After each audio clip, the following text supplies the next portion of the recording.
Hello students, हम लोगों ने 4th यूनिट स्टार्ट कर दिया है। ठीक है, केमिकल काइनेटिक।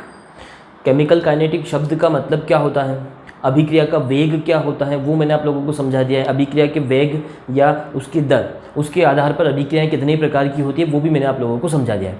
आज अपन जो बात करने वाले हैं वो है कि अभिक्रिया की जो दर होती है, अभिक्रिया का जो वेग होता है, उसको कौन कौन से फैक्टर जो हैं वो अफेक्ट करते हैं, या फिर अपन ऐसा कह सकते हैं कि अभिक्रिया की दर को प्रभावित करने वाले कारक। तो चलिए अपन स्टार्ट करते हैं इसी चीज़ को।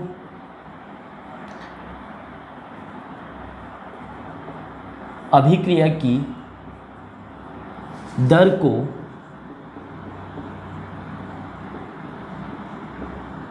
प्रभावित करने वाले कारक, जैसा कि मैंने आप लोगों को कल ही बताया था कि अभिक्रिया की दर मतलब क्या होता है कि इकाई समय के अंदर जो अभिकारक की सांद्रता है उसमें कितना कमी हो रहा है और उत्पाद की सांद्रता में कितना वृद्धि हो रहा है, उसी को अपन अभिक्रिया की दर कहते हैं। तो अब अभिक्रिया की दर को प्रभावित करने वाले कारक पढ़ने कौन कौन से ऐसे फैक्टर हैं जो अभिक्रिया की दर को प्रभावित करते हैं। तो चलिए अपन स्टार्ट करते हैं। सबसे पहला जो अभिक्रिया की दर को प्रभावित करने वाला कारक है वो है सांद्रता। चलिए मैं आपको एक डायग्राम से पहले कुछ चीज़ें शॉर्टकट में समझा देता हूँ, फिर आपको मैं उसको डिटेल में भी समझाने वाला हूँ। सपोज मान लो कि आपके पास एक बंद चेम्बर है, ठीक है, इसके अंदर बहुत सारे अणु हैं।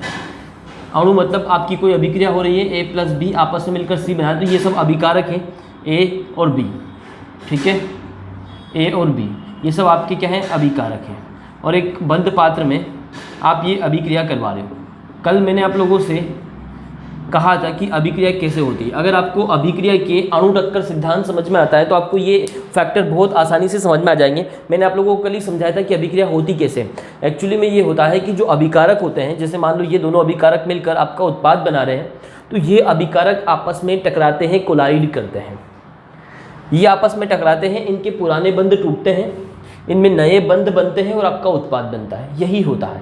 मैंने आपको कल भी ये चीज़ समझाया था कि रासायनिक अभिक्रिया कैसे होती है। जो अभिकारक होते हैं उनके पुराने बंध टूटते हैं, तो टूटते कैसे, इनकी आपस में टक्करें होती हैं, तो ये आपस में टकराते हैं, इनके बंध टूटते हैं, पुराने वाले बंध टूटते हैं, नए बंध बनते हैं और आपका उत्पाद बनता है। तो आप लोगों ने देखा होगा कि जहाँ भीड़ भाड़ वाला एरिया होता है, सपोज मान लो कि आप कहीं गए हैं, बहुत ज़्यादा भीड़ इकट्ठा हो रहा है और सब लोगों को एक साथ जाने के लिए वहाँ से कह दिया जाए तो भगदड़ मच जाएगी, सब आपस में बहुत ज़्यादा टकराने लग जाएंगे। या फिर ऐसा कहा जाए कि आप लोग सब आराम से धीरे धीरे लाइन से निकले, तो फिर ऐसा कुछ होने वाला नहीं है। या फिर वहाँ कम लोग हैं और उनको निकलने के लिए कहा जाए तो वो आसानी से निकल जाएंगे। तो आपको समझ में आता है जितने ज़्यादा लोग होंगे उनमें टक्करें उतनी ही ज़्यादा होने वाली है। तो सेम यहाँ पर भी होने वाला है कि यदि अभिकारक की सांद्रता बहुत ज़्यादा है, मतलब यहाँ पर अभिकारक जो A और B की सांद्रता है बहुत ज़्यादा है, तो ये आपस में क्या होने वाले हैं, टकराने वाले हैं। तो इनके टकराने की संख्या बढ़ जाएगी और जितना ज़्यादा इनमें टक्कर होने वाली है। अब टक्करें जो होती है ये भी दो प्रकार की होती हैं। एक ऐसी टक्कर जिसका कोई मतलब रिजल्ट नहीं मिलता है, वो अप्रभावी टक्कर होती है, और ऐसी टक्कर जिसके होने से उत्पाद बनता है वो प्रभावी टक्कर होती है। तो अभी मैं आपको प्रभावी टक्कर और अप्रभावी टक्कर का मतलब भी समझाने वाला हूँ। पहले आप ये समझें कि मैंने क्या कहा। अगर यहाँ पर सांद्रता ज़्यादा है, यहाँ लोग ज़्यादा हैं, तो टक्करें ज़्यादा होगी। मतलब आप ये समझ जाओ कि आपके अभिकारक, लोगों से मेरा मतलब यहाँ पर अभिकारकों की संख्या अगर ज़्यादा है तो टक्करें ज़्यादा होने वाली है, और जब टक्करें ज़्यादा होगी तो उनमें बंध टूटेगा और नया बंध बनेगा और आपका उत्पाद बन जाएगा। मतलब सीधी सी बात है कि यहाँ आपका जो पहला फैक्टर है वो आपको ये समझ में आता है कि यदि सांद्रता ज़्यादा है, सांद्रता मतलब क्या, आपके अभिकारक की संख्या ज़्यादा, तो सांद्रता अगर ज़्यादा है, सांद्रता अगर अधिक है, तो आपकी अभिक्रिया जो है वो भी क्या होने वाली है, फास्ट होने वाली है। अब आप मेरे को टक्करों का मतलब समझा देता हूँ। मैंने कहा कि यहाँ पर A और B आपस में टकराने वाले हैं और ये उत्पाद बनाने वाले हैं। तो कौन से अभिकारक जो है उत्पाद बनाते हैं, पहले ये समझ लें आप, ये बहुत ज़रूरी है।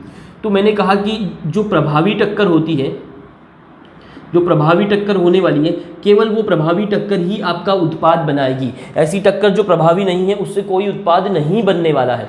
तो ऐसा क्यों हो रहा है आप उसको समझें। तो प्रभावी टक्कर का मतलब ये होता है कि ये अणु जो होते हैं, जो अभिकारक आपस में क्रिया करके उत्पाद बना रहे हैं। मैंने आप लोगों को कल जो है अभिक्रिया की दर समझाया था, तब मैंने आप लोगों से क्या कहा था कि अभिक्रिया की दर R = क्या होता है, अभिकारक की सांद्रता में परिवर्तन, इसकी सांद्रता में कमी हो रही तो मैं माइनस लगाऊंगा, और यहाँ ब्रैकेट में लिखा था मैंने A की सांद्रता और अपन में लिखा था ΔT।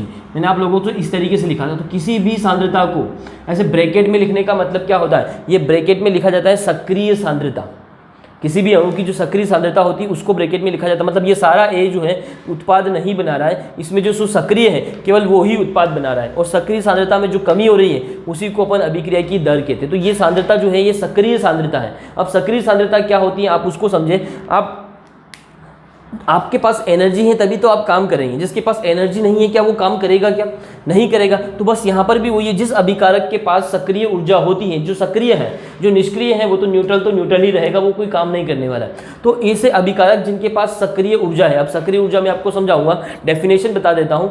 वह अणु के पास उपस्थित न्यूनतम ऊर्जा के अतिरिक्त, हर अणु के पास अपनी खुद की कुछ ऊर्जा होती है, उसके अतिरिक्त, ठीक है, उसको दी जाने वाली वह ऊर्जा जिससे अणु सक्रिय हो जाता है। मान लो कोई अणु है, वो भी यहाँ पर है, इसके पास थोड़ी बहुत ऊर्जा है लेकिन इतनी नहीं है कि ये सक्रिय है, तो ये न्यूट्रल अवस्था में बैठा हुआ है। अब इसको बाहर से कहीं से और ऊर्जा मिल जाए और उस ऊर्जा से ये क्या हो जाए, सक्रिय हो जाए।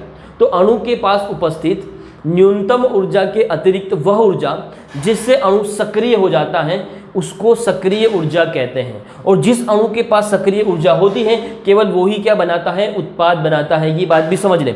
तो यहाँ जिन अणुओं के पास सक्रिय ऊर्जा होगी और फिर वो आपस में टकराएंगे तो उनकी ही टक्कर क्या कहलाएगी, प्रभावी टक्कर कहलाएगी। क्योंकि जो सक्रिय अणु है उनके टकराने से ही क्या बनता है, उत्पाद बनता है। जो अणु सक्रिय नहीं है अगर वो आपस में टकराता भी है तब भी आपका उत्पाद नहीं बनता है। तो केवल टक्करों से मतलब नहीं होता है। तो सांद्रता बढ़ने पर क्या होता है, जैसे जैसे यहाँ पर सांद्रता बढ़ेगी, संख्या बढ़ेगी, तो प्रभावी टक्करों की संख्या भी क्या होने लग जाएगी, बढ़ जाएगी। आपको केवल टक्कर की संख्या नहीं लिखना है, क्या लिखना है, प्रभावी टक्करों की संख्या वो बढ़ जाती है, उसकी वजह से अभिक्रिया की दर भी क्या हो जाती है, बढ़ जाती है। तो पहला फैक्टर आपको समझ में आना चाहिए कि सांद्रता बढ़ने पर अभिक्रिया की दर जो है वो भी बढ़ जाती है। क्यों बढ़ जाती है, क्योंकि प्रभावी टक्करों की संख्या भी क्या हो जाती है, बढ़ जाती है। प्रभावी टक्कर क्या होती है, मैंने आपको समझाया, जब सक्रिय अणु आपस में टकराते हैं तो उनके टकराने से उत्पाद बनता है और ऐसी टक्कर ही प्रभावी टक्कर कहलाती है। मतलब जिस टक्कर से उत्पाद बने वो टक्कर आपकी प्रभावी टक्कर है। तो आपको सांद्रता का मतलब समझ में आ गया। जहाँ सांद्रता ज़्यादा होगी अभिकारकों की संख्या भी ज़्यादा होगी। और ली शातेलिए का नियम भी यही कहता है कि जहाँ सांद्रता ज़्यादा है, यहाँ सांद्रता ज़्यादा है, तो ये अभिक्रिया किस डायरेक्शन में जाएगी, उत्पाद बनाने की कोशिश करेगी और दोनों की सांद्रता को क्या कर देगी, बराबर करने का कोशिश करेगी। ठीक है, तो ली शातेलिए के नियम से भी यही होता है कि अभिक्रिया उस डायरेक्शन में जो है बढ़ने लग जाती है। जैसे मान लो आप सांद्रता बढ़ा रहे हो तो अभिक्रिया जो है वो उत्पाद की ओर बढ़ने लग जाएगी। मतलब यहाँ सांद्रता बढ़ाई तो अभिक्रिया क्या करेगी, उत्पाद बनाने लग जाएगी और आपने जो सांद्रता बढ़ाई है उसको वापस क्या कर देगी, कम कर देगी। तो ऐसे ही होता है, सांद्रता बढ़ाने से अभिक्रिया की दर जो है वो बढ़ जाती है। ली शातेलिए का नियम आप लोगों ने 11th में पढ़ा होगा, यदि आपको नहीं समझ में आया अभी मैंने जो कहा है वो। तो अब दूसरी बात जो होती है वो है टेम्परेचर, ताप। ज़्यादातर अभिक्रियाओं में ताप बढ़ाने से अभिक्रिया की दर जो है वो भी बढ़ जाती है। मैं आपको यहाँ एग्जैक्ट जो है आंकड़ा बता देता हूँ कि जब आप 10 डिग्री सेल्सियस टेम्परेचर इंक्रीज करते हो तो अभिक्रिया की दर जो है वो दुगनी हो जाती है ना। 10 डिग्री सेल्सियस टेम्परेचर बढ़ाने पर अभिक्रिया की दर जो है वो दुगनी हो जाती है। लेकिन ज़्यादातर अभिक्रियाओं में ऐसा होता है, सभी अभिक्रियाओं में ऐसा नहीं होता। तो मैं आपको बता दूँ किस अभिक्रिया में ताप बढ़ाने पर अभिक्रिया की दर बढ़ती है और किस अभिक्रिया में ताप बढ़ाने पर अभिक्रिया की दर कम होगी, इसको समझना बहुत जरूरी है। सांद्रता का तो आपको अणु टक्कर सिद्धांत समझ में आ गया है। अब जो मैं आपको समझाने वाला हूँ वो ली शातेलिए के नियम से ही समझ में आएगा, तो इसको ध्यान से समझना।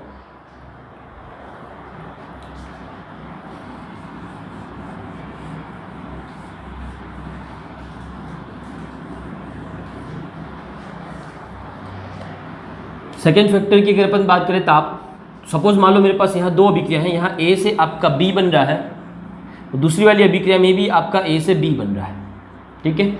लेकिन ये वाली अभिक्रिया जो है ये है आपकी ऊष्मा शोषी टाइप की, ठीक है, और ये आपकी है ऊष्माक्षेपी टाइप की। अब आपको ये ऊष्माशोषी और ऊष्माक्षेपी शब्दों का मतलब भी पता होना चाहिए, एक्सोथर्मिक और एंडोथर्मिक, ठीक है। ये आपकी एंडोथर्मिक है, ये आपकी एक्सोथर्मिक है। ऊष्माशोषी का मतलब क्या होता है मैं आपको समझा दूं, ऐसी अभिक्रिया जिसमें अभिकारक जो होता है वो ऊष्मा को क्या करता है, अवशोषित करता है, गेन कर रहा है, ऊष्मा को अवशोषित कर रहा है, उसके बाद क्या बना रहा है, उत्पाद बना रहा है, ठीक है। मतलब उत्पाद बनाने के लिए इसको ऊष्मा की क्या होगी, जरूरत होगी, ये ऊष्मा को क्या करेगा, अवशोषित करेगा, उसके बाद क्या बनाएगा, उत्पाद बनाएगा। ठीक है, ये अभिक्रिया ऐसी होती है ऊष्माक्षेपी, मतलब इसको एक्सोथर्मिक कहते हैं। ये ऊष्मा को उत्सर्जित करती है, मतलब जब इसको उत्पाद बनाना होगा तब ये ऊष्मा को क्या करेगी, उत्सर्जित करेगी, ऊष्मा को बाहर निकालेगी और उसके बाद उत्पाद बनाएगी। मतलब मैं यहाँ प्लस करके क्या लिख सकता हूँ, ऊष्मा लिख सकता हूँ, इसमें ऊष्मा निकलती है, और यहाँ इधर लिखना पड़ेगा प्लस करके ऊष्मा, मतलब ये ऊष्मा को क्या करता है, ग्रहण करता है, उसके बाद उत्पाद बनाता है। ये इन दोनों शब्दों का मतलब होता है। ये अगर समझ में आता है तो आपको टेम्परेचर वाला फैक्टर समझ में आ जाएगा। क्या कहा मैंने, अभिक्रियाएं अगर अपन बात करें तो दो टाइप की होती हैं, एक होती है ऊष्माक्षोषी और एक होती है ऊष्माक्षेपी। ये टेम्परेचर को गेन करने यानी ऊष्मा को ग्रहण करने और दान करने के आधार पर क्लासिफिकेशन किया गया है। ये ऊष्माक्षोषी अभिक्रिया का मतलब होता है अभिकारक जो है ऊष्मा को गेन करता है फिर उत्पाद बनाता है। ऊष्माक्षेपी या एक्सोथर्मिक का मतलब होता है कि ये उत्पाद बनाने के बाद ऊष्मा को क्या करता है, उत्सर्जित कर देता है। तो अब आप खुद ही सोचें कि अगर आपके पास अभिक्रिया जो है वो ऊष्माशोषी टाइप का है तो इसको अगर आप टेम्परेचर दे रहे हो या ऊष्मा दे रहे हो, ऊष्मा मतलब टेम्परेचर दे रहे हो, तो क्या होगा, ऊष्मा दोगे तो ये उसको ग्रहण कर लेगा, उत्पाद बनाएगा। तो जितनी भी ऊष्माक्षेपी अभिक्रियाएं होती हैं, यहाँ आपने जैसे ही टेम्परेचर बढ़ाया, इसने क्या करा, ये उस दिशा में डायरेक्शन हो गई, ये उस दिशा में चलने लग जाएगी, उस डायरेक्शन में चलने लग जाएगी, जिससे आपने जो ये फैक्टर बढ़ाया है, ये जो ऊष्मा आपने बढ़ाई है, ये उसको फिर से क्या कर सके, कम कर सके। तो कम कैसे होगा, ये इसको ग्रहण करके उत्पाद बनाएगा तभी तो कम होगा, समझ रहे हो ना। तो ये जब आप टेम्परेचर बढ़ाओगे तो ऊष्माक्षोषी अभिक्रिया की दर जो है वो भी क्या हो जाएगी, बढ़ जाएगी। तो बढ़ती है, ताप बढ़ाने पर ऊष्माशोषी अभिक्रिया जो है उसकी दर जो है वो बढ़ती है। एक्सोथर्मिक की अगर बात करें, ऊष्माक्षेपी की अगर बात करें, तो यहाँ जैसे ही आप ताप बढ़ाओगे, आप ऊष्मा यहाँ पर बढ़ाओगे, तो यहाँ क्या होगा, ऑलरेडी ये अभिक्रिया जब होती है तो ऊष्मा बढ़ती है, क्योंकि यहाँ पर अभिकारक से उत्पाद बनने के साथ साथ ऊष्मा भी बढ़ती है और आप और ज़्यादा ऊष्मा इसको दे रहे हो, तो फिर क्या हो जाएगा, अभिक्रिया जो है वो रिवर्स चलने लग जाएगी। ली शातेली का नियम कहता है कि जो फैक्टर आप बढ़ा रहे हो, जो कारक आप बढ़ा रहे हो, अभिक्रिया उसके विपरीत चलने लग जाती है, ताकि जो कारक आपने बढ़ाया है उसको कम कर सके। तो आप जैसे ही ऊष्मा बढ़ा रहे हो ये उल्टा चलेगा, मतलब ये बी से ए बनाएगा, और बी से ए बनाने के लिए इसको ऊष्मा क्या करना पड़ेगी, ग्रहण करना पड़ेगी, और फिर क्या बनाएगा, ये वापस से ए बनाने लग जाएगा। मतलब अभिक्रिया की दर जो आपको आगे चलानी है अभिक्रिया, उसकी दर तो क्या हो गई, कम हो गई। तो आपको सीधे से याद रखना है कि जब आपकी अभिक्रिया ऊष्माशोषी है तो ऊष्मा बढ़ाने पर यानी ताप बढ़ाने पर अभिक्रिया की दर भी क्या है, बढ़ती है। लेकिन अगर अभिक्रिया का प्रकार आपका कैसा है, ऊष्माक्षेपी टाइप का है, तो टेम्परेचर बढ़ाने पर अभिक्रिया की दर जो है वो कम होती है। नोट कर लीजिएगा या इसका स्क्रीनशॉट ले लीजिए, दोनों बातें आपको समझ में आएगी कि ऊष्माक्षोषी अभिक्रिया क्या होती है, ऊष्माक्षेपी क्या होती है, और ताप बढ़ाने पर ऊष्माशोषी अभिक्रियाओं की दर भी बढ़ती है। और ऊष्माक्षेपी अभिक्रियाओं की अगर बात करें तो ताप बढ़ाने पर इनकी जो दर है वो कम हो जाती है। तो ये सेकंड फैक्टर आपको समझ में आ गया। अब थर्ड फैक्टर की बात करते हैं। थर्ड बात अगर अपन यहाँ पर करें तो जो आपके अभिकारक हैं उनकी प्रकृति, अभिकारक का नेचर कैसा है, उनकी प्रकृति कैसी है, ये आपका थर्ड फैक्टर है जो अभिक्रिया की दर को क्या करने वाला है, प्रभावित करने वाला है। तो अभिकारक की प्रकृति के बारे में आप देखें तो आपको मैं अच्छे से समझ में आ जाएगा। सपोज मान लो कि आपके पास जो अभिकारक हैं, एक अभिकारक ऐसा है जिसका आकार इतना बड़ा है, सपोज मान लो, ठीक है, तो क्या होगा, इस पर मान लो दूसरा अभिकारक आके टकरा रहा है, तो उसको जो है इतनी सतह मिल रही है, सरफेस कितना मिल रहा है, इतना सरफेस मिल रहा है जिस पर वो आके क्या कर सकता है, टकरा सकता है। तो वो यहाँ आके टकरा सकता है, यहाँ टकरा सकता है, यहाँ पर टकरा सकता है, ठीक है। लेकिन अब मैं क्या करूँ, इसको यहाँ से तोड़ दूँ, दो टुकड़े मैंने कर दिए। तो अब देखो यहाँ पर इसके दो टुकड़े हुए, तो एक ये टुकड़ा मिल गया, दूसरा ये वाला टुकड़ा मिल गया। इन दोनों में डिफरेंस क्या है वो समझना। यहाँ पर आपको इतना सरफेस मिल रहा था, ये चार सरफेस थी, एक सरफेस ऊपर वाली, एक ये नीचे वाली, एक इधर वाली और एक इधर वाली, ठीक है। अब यहाँ देखो वो सरफेस, तो ये वाली इतनी सरफेस तो यहाँ अभी भी है, ये वाली जो पहले थी वो भी यहाँ पर है, ये नीचे वाली भी यहाँ पर ये रही, ये इधर वाली ये रही, ये नीचे वाली यहाँ पर ये रही और ये साइड वाली ये रही। तो इतनी सरफेस तो है ही सही, लेकिन जब आपने इसका यहाँ से टुकड़ा करा तो यहाँ पर दो सरफेस और आपको मिल गई। तो अब यहाँ पर सतह जो है वो क्या हो गई, सतह का क्षेत्रफल जो है वो क्या हो गया, बढ़ गया। तो यहाँ टक्करों की संख्या और ज़्यादा हो जाएगी। अब अणु जो है यहाँ पर भी टकरा सकते हैं, इधर भी टकरा सकते हैं, दो सरफेस और ज़्यादा मिल गई। अगर मैं इसके और टुकड़े कर दूँ यहाँ पर तो दो दो चार सरफेस और बढ़ जाएगी, और इधर से टुकड़े कर दूँ तो और सरफेस बढ़ जाएगी। ऐसे टुकड़ा कर दें, जितने ज़्यादा आप इसको टुकड़े करोगे, मतलब अभिकारक जितना छोटा होगा, पाउडर फॉर्म में होगा, उतना ही ज़्यादा आपको क्या मिलने वाला है, सरफेस एरिया मिलने वाला है, सतह का क्षेत्रफल उतना ही ज़्यादा मिलने वाला है, मतलब टक्कर होने के लिए ज़्यादा सरफेस मिलने वाली है। तो अभिक्रिया की दर जो है वो भी क्या हो जाती है, बढ़ जाती है। तो अभिकारक की प्रकृति में पहला आया कि जो छोटे आकार वाले यहाँ आप लिख सकते हो पहला जो रीज़न है वो क्या है कि जो छोटे आकार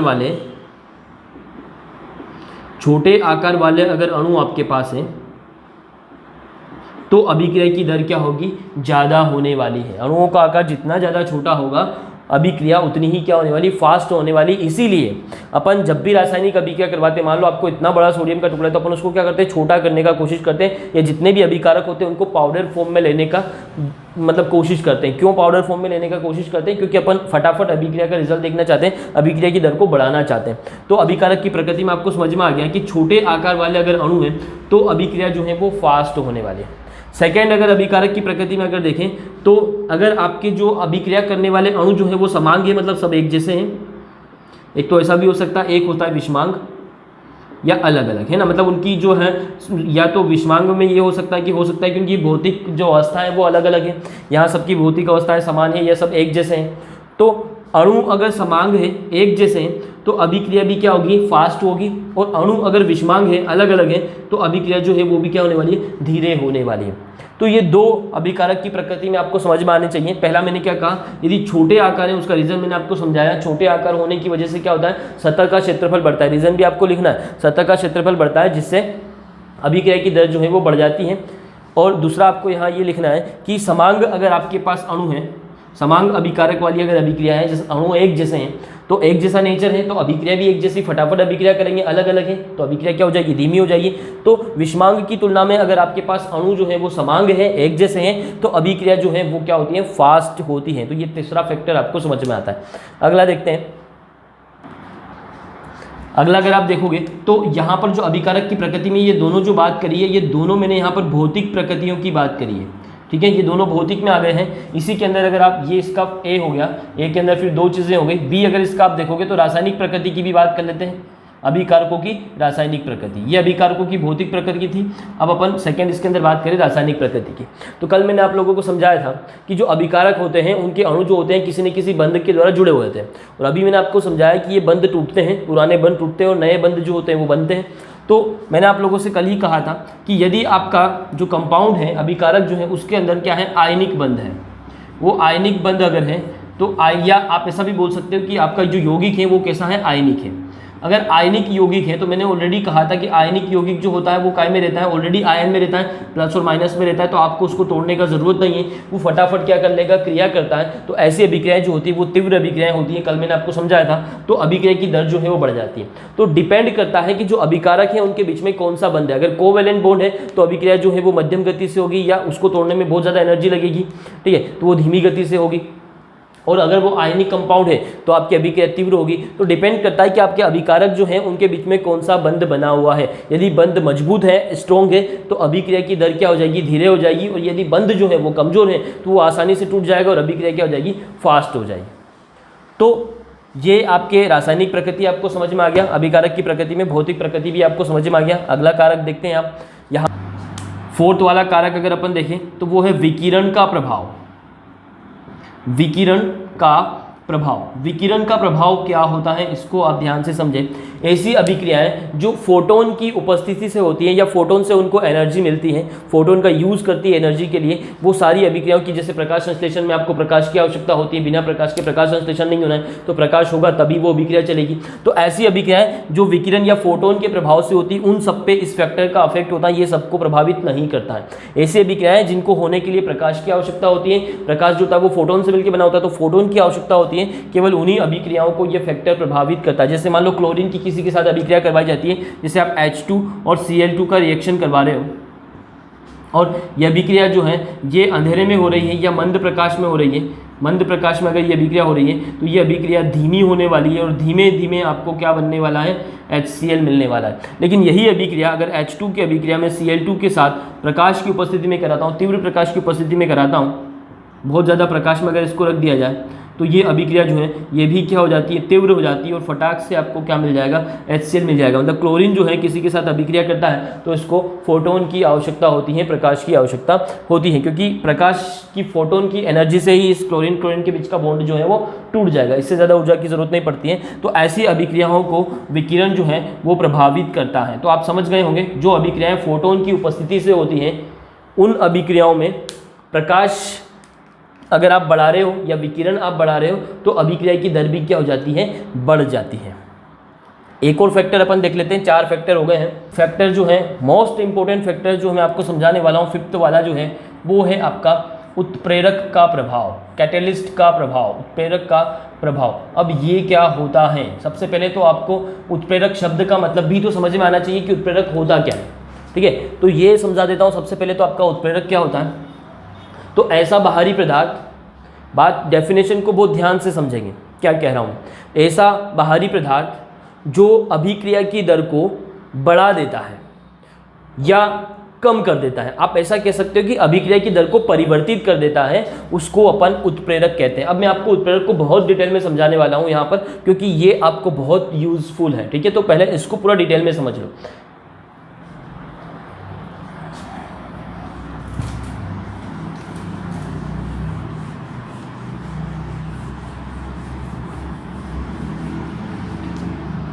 वैसे तो अगर बात करें अपन तो उत्प्रेरक कई टाइप के होते हैं, अलग अलग बेसिस पे इनका क्लासिफिकेशन किया गया है, लेकिन कुछ उत्प्रेरक ऐसे होते हैं जो अभिक्रिया की दर को बढ़ाते हैं और कुछ उत्प्रेरक अभिक्रिया की दर को कम करते हैं। डेफिनेशन आपको समझ में आना, उत्प्रेरक का ऐसे बाहरी पदार्थ जो अभिक्रिया में भाग लिए बिना ही, पूरा लिखना चाहे तो ऐसे लिखेंगे, ऐसे बाहरी पदार्थ जो अभिक्रिया में भाग लिए बिना ही अभिक्रिया के वेग को, अभिक्रिया की दर को परिवर्तित कर देते हैं, उत्प्रेरक कहलाते हैं। वीडियो को पॉज करके रिपीट करके नोट कर लेना डेफिनेशन।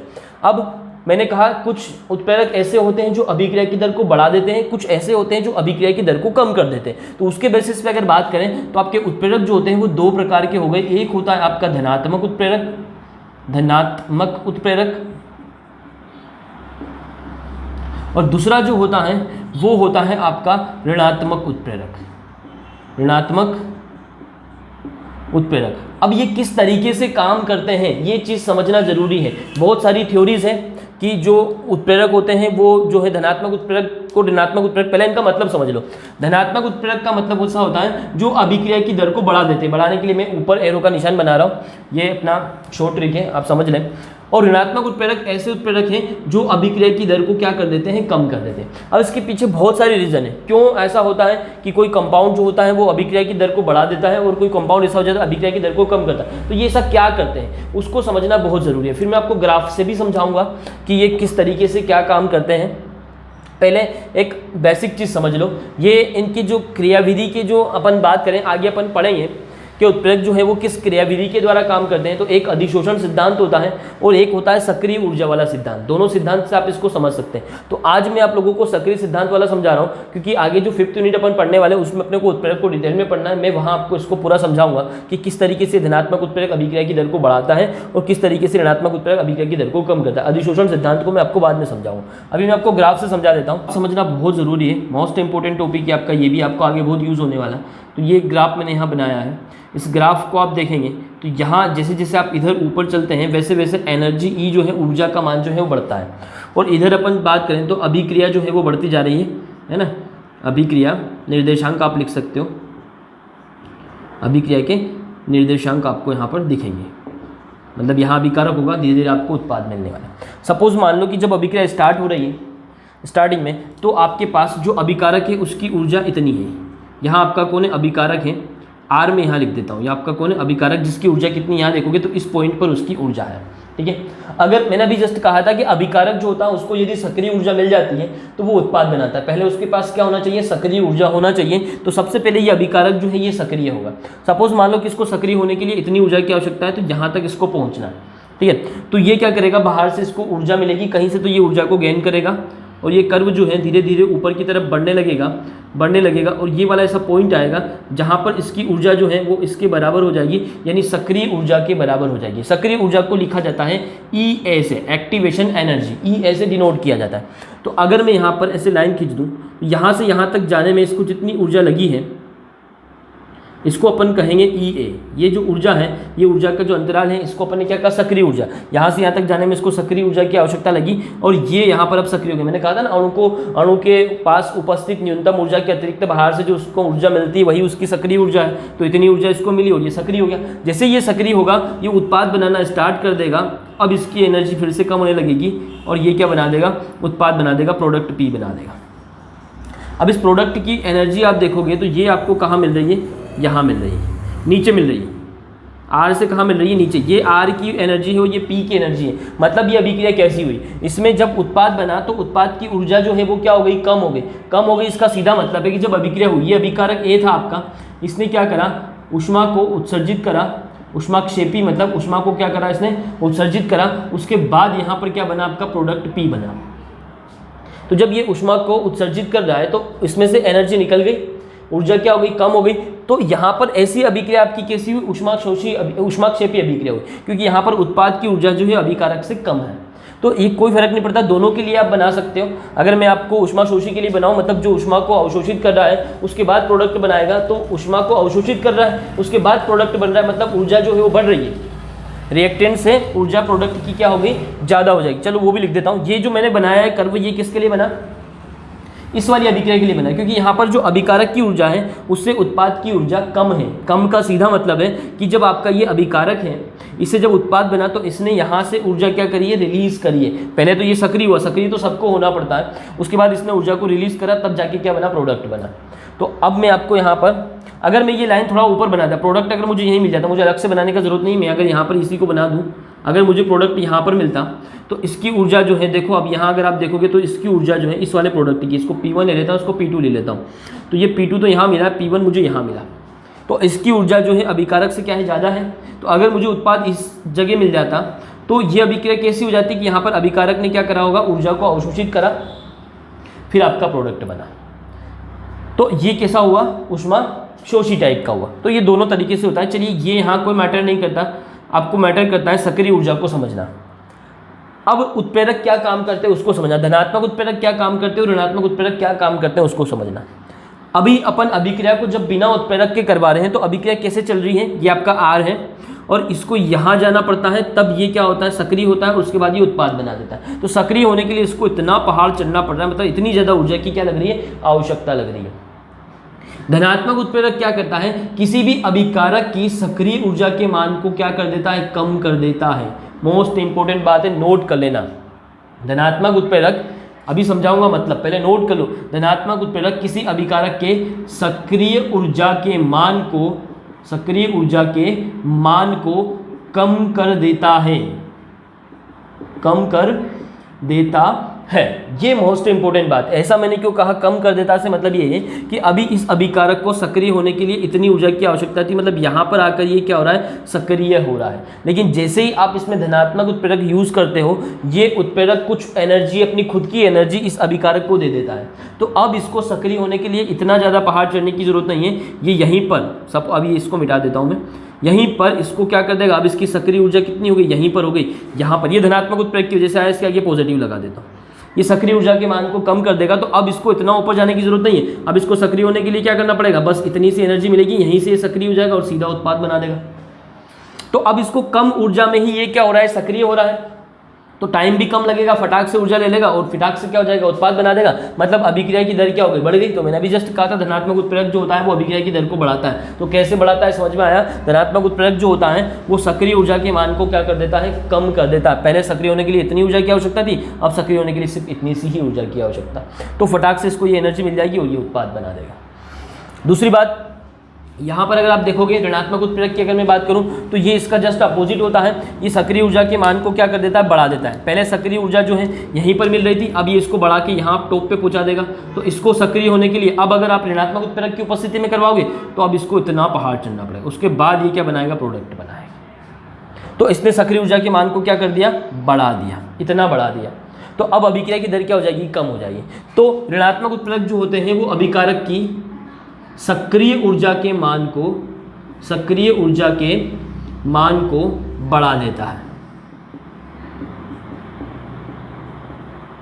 जिससे अभिक्रिया की दर जो है वो कम हो जाती है। तो आपको उत्प्रेरक का प्रभाव यहाँ पर समझ में आ जाएगा। मैंने इसको पूरा डिटेल में समझा दिया है, आप वीडियो को 2 बार देखें, 3 बार देखें, आपको समझ में आ जाएगा। अगर एक बार में नहीं समझ में आता है तो उत्प्रेरक जो होते हैं ऐसे बाहरी पदार्थ जो अभिक्रिया में भाग लिए बिना ही, अभिक्रिया में भाग लिए बिना, इनको इसलिए कहा जाता है कि सपोज मान लो आपकी कोई अभिक्रिया हो रही है, जैसे मान लो ए और बी दोनों आपका अभिक्रिया कर रहे हैं और C यहाँ पर उत्प्रेरक को यहाँ लिखा जाता है और आपका D जो है यहाँ पर प्रोडक्ट बन रहा है। तो ये C जो है अभिक्रिया से पहले और अभिक्रिया के बाद में आपको वैसा का वैसा फिर से मिल जाता है, ये इस अभिक्रिया में खर्च नहीं होता है, इसलिए ऐसा कहा जाता है कि अभिक्रिया में भाग लिए बिना ही।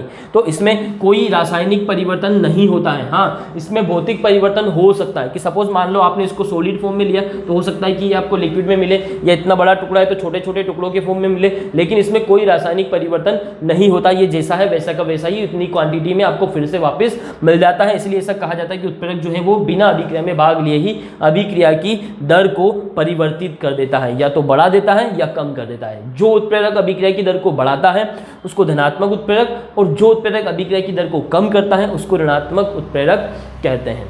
ध्यान से बातों को समझोगे तो सारी चीज़ें समझ में आएगी। तो ये उत्प्रेरक का प्रभाव भी आपको समझ में आ गया। एक लास्ट और इफेक्ट होता है, इसको ज़्यादा इंपॉर्टेंट नहीं है, फिर भी मैं आपको बता देता हूँ, दाब का प्रभाव। दाब की बात करें 6 वाला हो जाएगा आपका दाब का प्रभाव। दाब का प्रभाव, अभिक्रिया की दर पर दाब का क्या प्रभाव पड़ने वाला है? तो इसका प्रभाव केवल तभी पड़ेगा जब आपका अभिकारक जो है वो गैसीय अवस्था में है। अब क्यों ऐसा है उसको समझ लो। वही पहले वाला अगर मैं स्ट्रक्चर फिर से बना दूं, ये आपका चेंबर है जिसमें अभिक्रियाएं हो रही है, ये सभी गैसीय अवस्था में है, आपके जितने भी अभिकारक है, तो मैं जी लिख रहा हूँ, ठीक है।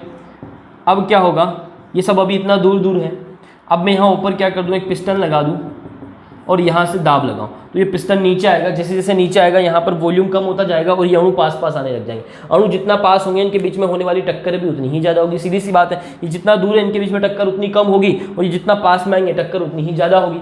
और वॉल्यूम कम केवल गैसों का होता है। दाब लगाने से अगर आयतन कम हो रहा है तो वो किसका होता है, गैसों का होता है, क्योंकि गैसों के अणुओं के बीच में बहुत ज़्यादा दूरी होती है। मैं फर्स्ट यूनिट में आपको सारी चीज़ें समझा चुका हूँ। तो यहाँ पर केवल गैसों, अगर आपके जो अभिकारक हैं वो गैसीय अवस्था में है तभी इसका इफेक्ट होने वाला है। और क्या इफेक्ट होने वाला है समझ में आ गया है कि दाब लगाने से जो गैस के अणु हैं वो पास पास आ जाते हैं, जिससे उनके प्रभावी टक्करों की संख्या भी क्या हो जाती है, बढ़ जाती है, जिससे आपका अभिक्रिया की दर भी बढ़ जाती है। परंतु इस कारक का प्रभाव केवल तब होता है जब आपका अभिकारक गैसीय अवस्था में हो, ये भी आप उसमें लिखेंगे। तो अब आपको पूरा अभिक्रिया की दर को प्रभावित करने वाले सारे कारक आपको अच्छे से समझ में आ गए हैं। एक लास्ट टॉपिक और आज अपन पढ़ने वाले हैं, द्रव्य अनुपाती क्रिया का नियम। फिर इसमें बहुत इंपॉर्टेंट चीज़ें आपकी इस टॉपिक में स्टार्ट हो जाएगी। ये टॉपिक बहुत, ये चैप्टर की अगर मैं बात करूँ तो बहुत सिंपल चैप्टर है, इसमें आपको फ्री के नंबर मिलने वाले हैं, लेकिन आपको कुछ बेसिक चीज़ें जब तक ये नहीं समझ में आएगी आगे के क्वेश्चन आपको नहीं समझ में आएंगे। मैं आपको इसमें से ये भी बता दूंगा कि आपको एग्जाम में कौन से क्वेश्चन आने वाले, बट शर्त है कि आपको ये बेसिक चीज़ें अच्छे से सीखना पड़ेगी। चलिए अगला जो अपना टॉपिक है वो है आपका द्रव्य अनुपाती क्रिया का नियम। इस नियम को 2 नॉर्वेजियन रसायनज्ञ इन्होंने दिया था, उनका नाम है गुलबर्ग और वागे। ये नियम है क्या, इसको समझना है सबसे पहले। तो इन्होंने कोई भी अभिक्रिया जो हो रही है उसकी सांद्रता, अभिक्रिया के अभिकारकों की सांद्रता, मेन टॉपिक है उसको समझे कि जब भी कोई नियम होता है उसका मेन टॉपिक समझ लिया करें कि वो किससे रिलेटेड है, फिर आपको वो याद रहेगा। जब भी आपके सामने नाम आता है द्रव्य अनुपाती क्रिया का नियम, आप समझ जाएं कि ये है क्या। ये है, इन दोनों ने दिया, गुलबर्ग और वागे ने ये नियम दिया। नियम किससे रिलेटेड है उसको समझना है। तो ये है जो अभिकारक होते हैं, अभिकारक की सांद्रता, अभी जस्ट इसके बारे में अपन ने बात करी है, और जो अभिक्रिया की दर होती है, अभिक्रिया की दर, इन दोनों में संबंध बताने के लिए, अभिक्रिया की दर में और अभिकारक की सांद्रता, इन दोनों में संबंध बताने के लिए नॉर्वेजियन रसायनज्ञ गुलबर्ग और वागे ने एक नियम दिया। उसी नियम को कहा जाता है द्रव्य अनुपाती क्रिया का नियम।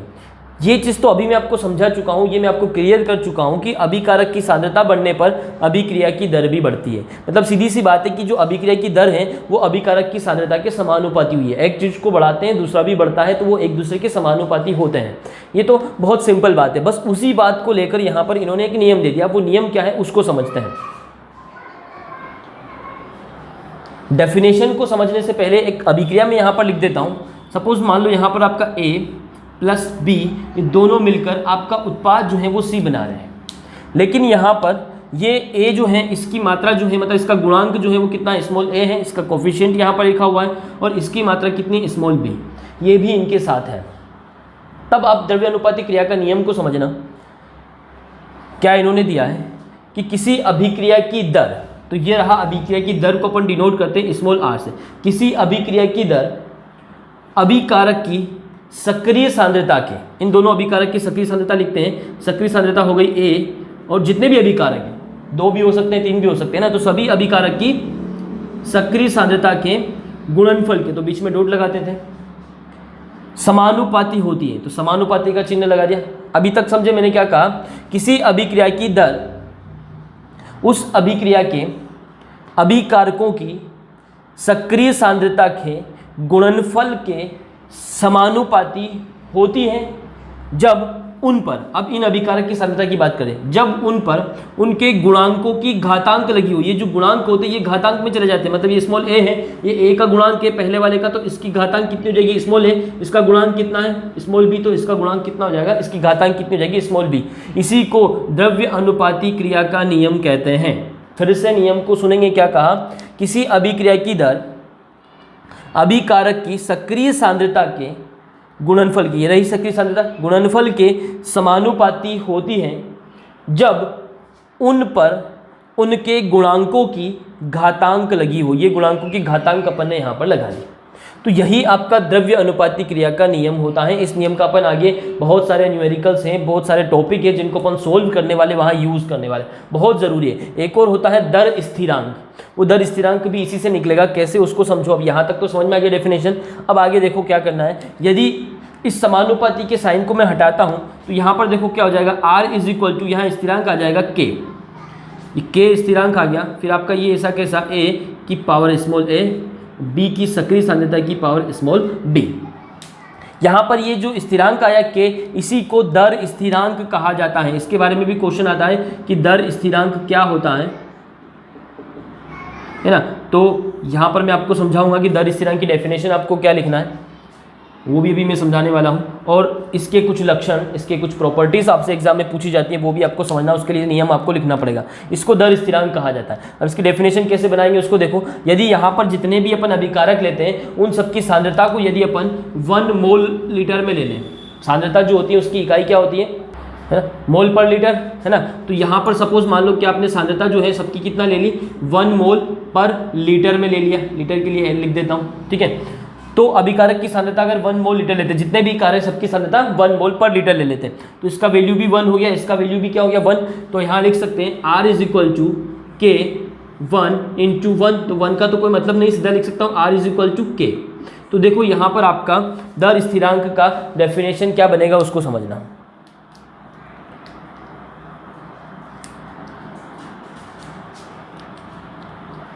किसी अभिक्रिया का दर स्थिरांक अभिक्रिया की वह दर है जिसमें सभी अभिकारक की सांद्रता 1 मोल पर लीटर होती है। यहाँ पर अपन ने वही तो लिखा, देखो ये दर के बराबर आ गया, दर स्थिरांक अभिक्रिया की दर के बराबर आ गया। कब बराबर आया, जब अपन ने जितने भी अभिकारक हैं उन सब की दर कितना, मतलब उन सब की सांद्रता कितनी ले ली, 1 मोल पर लीटर। तो बस ये लिखना कि किसी अभिक्रिया का दर स्थिरांक उस अभिक्रिया की दर के बराबर होता है जिसमें सभी अभिकारक की सांद्रताएं 1 मोल पर लीटर होती हैं। सबकी सांद्रता अगर इकाई है तो आपका अभी जो दर स्थिरांक है वो किसके बराबर हो जाएगा, अभिक्रिया की दर के बराबर हो जाएगा। ये इसका डेफिनेशन हो गया है। अब यहाँ पर दूसरी जो मोस्ट इंपॉर्टेंट चीज़ है वो पूछी जाती है कि इसकी प्रॉपर्टीज़ क्या है, अभिक्रिया की दर जो है, दर स्थिरांक जो है, इसकी प्रॉपर्टी क्या होती है, ये आपको समझना है। तो इसकी प्रॉपर्टी, सबसे पहली प्रॉपर्टी अपन समझते हैं। पहली प्रॉपर्टी तो आपको यहाँ से समझ में आ रही है कि पहली प्रॉपर्टी इसकी क्या है। क्या समझ में आ रहा है कि जो दर स्थिरांक है इससे आप किसी भी अभिक्रिया की दर पता कर सकते हो, क्योंकि दर स्थिरांक के बराबर ही उस अभिक्रिया की क्या होती है, दर होती है। तो दर स्थिरांक से आप किसी भी अभिक्रिया की दर पता कर सकते हो। दर स्थिरांक की मात्रा जितनी ज़्यादा होगी, इसका मान जितना ज़्यादा होगा, अभिक्रिया की दर भी उतनी ही ज़्यादा होगी, क्योंकि ये दोनों आपस में क्या आ रहे हैं, इक्वल आ रहे हैं। तो पहली प्रॉपर्टी तो इसकी ये हो गई। क्या लिखोगे कि जो दर स्थिरांक है इसके द्वारा अपन किसी भी अभिक्रिया की दर ज्ञात कर सकते हैं, और दर स्थिरांक का मान जितना अधिक होगा अभिक्रिया की दर भी उतनी ही अधिक होने वाली है, पहली चीज़। दूसरी चीज़ क्या होती है उसको समझो। अलग अलग अभिक्रियाओं के लिए इस K का मान जो है वो भी क्या होता है, अलग अलग होता है। अब यहाँ इस चीज़ को समझने के लिए आगे जब मैं आपको कुछ डेफिनेशन समझाऊंगा तब वहाँ आपको समझ में आ जाएगा। आप ये सिर्फ नोट कर लें कि अगर सभी अभिक्रियाओं के लिए K का मान फिक्स नहीं होता, के एक स्थिरांक तो है, लेकिन एक पर्टिकुलर अभिक्रिया के लिए स्थिरांक है। हर अभिक्रिया में इसका मान जो होता है वो भिन्न भिन्न होता है, इसलिए ये बात आप नोट करना, इसकी प्रॉपर्टी में ये आपको समझाना पड़ेगा, लिखना पड़ेगा। दूसरी बात हो गई। तीसरी बात देखो, किसी अभिक्रिया के लिए दर स्थिरांक का मान जो है टेम्परेचर के साथ भी परिवर्तित होता है, यह भी आपको समझना है यहाँ पर। चौथी बात यहाँ पर यह है कि इस पर सांद्रता का कोई प्रभाव नहीं पड़ता, क्योंकि अपन ने कहा कि जब सांद्रता इकाई हो तब ये उसकी दर के बराबर होता है, तो जब इसको इकाई मान लिया तो इसका कोई इफेक्ट यहाँ पर है नहीं। आपको यहाँ कहीं से कहीं तक सांद्रता दिखाई नहीं दे रही, तो सांद्रता का इस पर कोई प्रभाव नहीं पड़ता। अभिक्रिया की दर पर सांद्रता का प्रभाव पड़ता है, परंतु स्थिरांक पर सांद्रता का कोई प्रभाव नहीं पड़ता है। तो ये कुछ इसकी प्रॉपर्टीज है। पहली प्रॉपर्टी मैंने आप लोगों से क्या कहा कि इसके द्वारा अपन किसी भी अभिक्रिया की दर ज्ञात कर सकते हैं, इसका मान जितना ज़्यादा होगा अभिक्रिया का दर भी उतना ही ज़्यादा होगा, ठीक है। दूसरी बात मैंने आप लोगों से ये कही है कि हर अभिक्रिया के लिए, अलग अलग अभिक्रिया के लिए के का मान भी क्या होता है, अलग अलग होता है।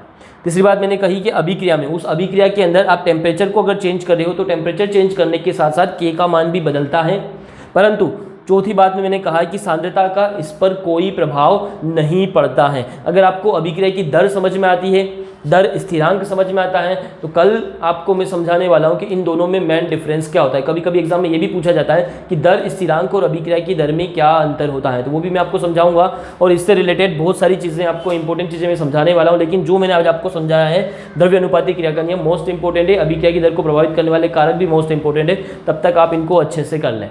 मिलते हैं कल की क्लास में। और अभी तक आप लोगों ने अगर इस वीडियो को सब्सक्राइब नहीं किया है, चैनल को सब्सक्राइब नहीं किया है, तो प्लीज़ आप सब लोग इसको सब्सक्राइब करें और अपने जितने भी फ्रेंड्स हैं जिसको इसका ज़रूरत है उनके साथ इसको शेयर करें।